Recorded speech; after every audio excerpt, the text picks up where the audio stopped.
Welcome viewers to our Economy Watch show. We will be discussing 2025 and stargazing into what may come in the budget ahead.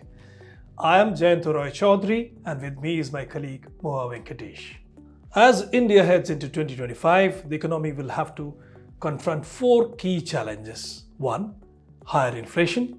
Secondly, a slowing economy. Thirdly, global headwinds, and lastly but not leastly, rising youth unemployment.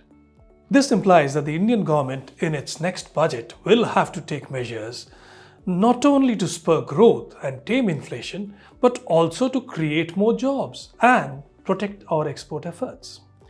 To do that, we will have to look for in Nirmala Sitharaman's next budget moves which can be expected to increase or reform our productivity-linked incentive schemes, our export incentives, as well as sectoral growth strategies. We have already decided, the RBI at least has decided, that our growth is going to slow down to 6.6% instead of what they had earlier forecast to be about 7.2%. Under these circumstances, Mahua, what other measures do you see Nirmala Sitharaman taking? So this year's budget is going to be interesting because last year we had the election year.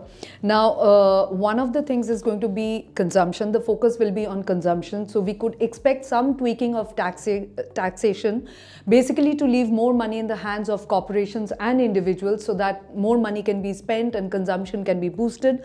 Of course, one of the thrust areas is going to be attracting foreign direct investment. That is like what you said, the production linked incentive scheme.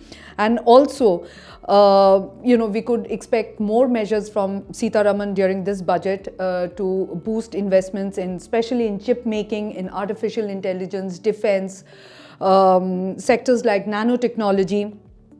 Atmanirbhar plank is going to be a main area, and especially with India now targeting to become a developed nation by 2047, we could expect many more schemes to basically outline the Viksit Bharat's plank. Of course, the other thing is agriculture. As we all know, agriculture is not only important economic sphere, or it is also important politically.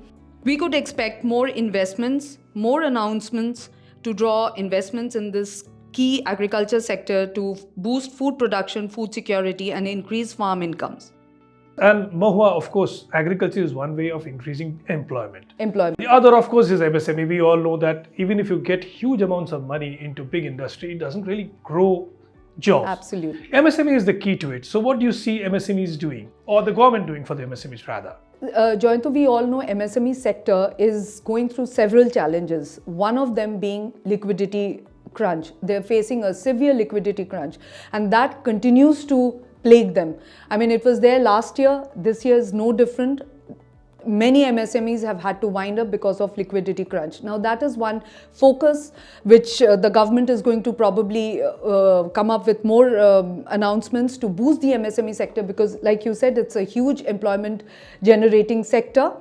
Liquidity crunch is one issue. Banks have to lend more money.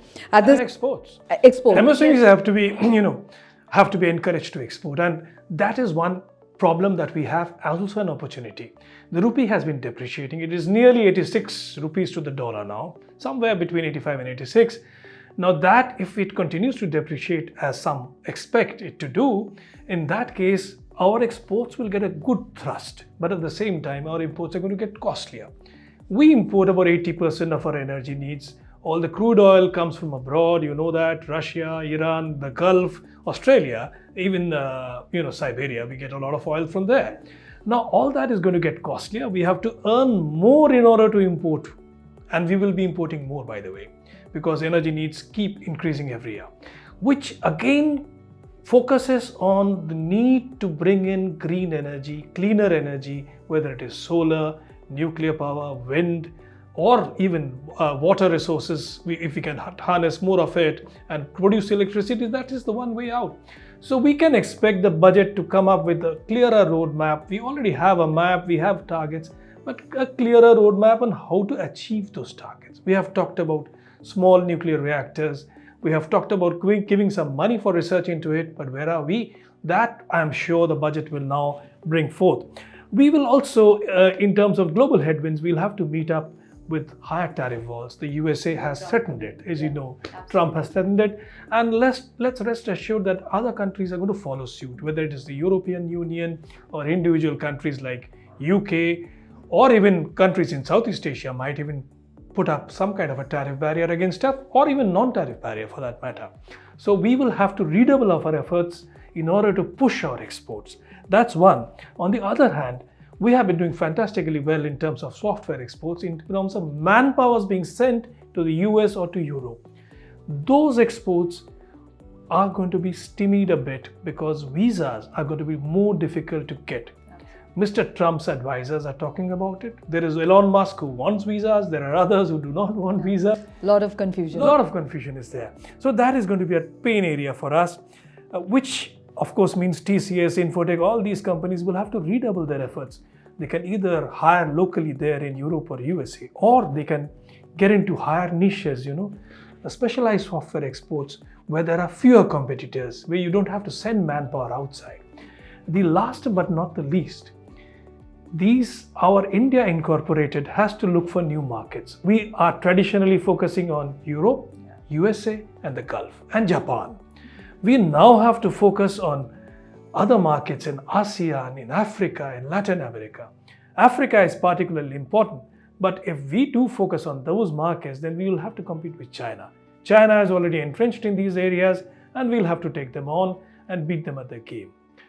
Mohua, what else do you see? What you said is absolutely correct. So we'll have to compete with China. China is already present in those markets. But and the fiscal deficit? Yes, absolutely. Because now that we expect expenditure to be going up, yeah, we have to have an infrastructure. And especially with the focus on growth has been slowing down. So we can expect expenditure to be up significantly. In that regard, fiscal deficit is going to be one key area, of course, to watch out for. Fiscal deficit target is going to be monitored not just by the domestic rating agencies, but also the international rating agencies. That is going to be a critical area. And of course, last year we saw a sort of lower expense, capital expenditure and all because of the elections. This year there's no Lok Sabha election, so you can expect much more.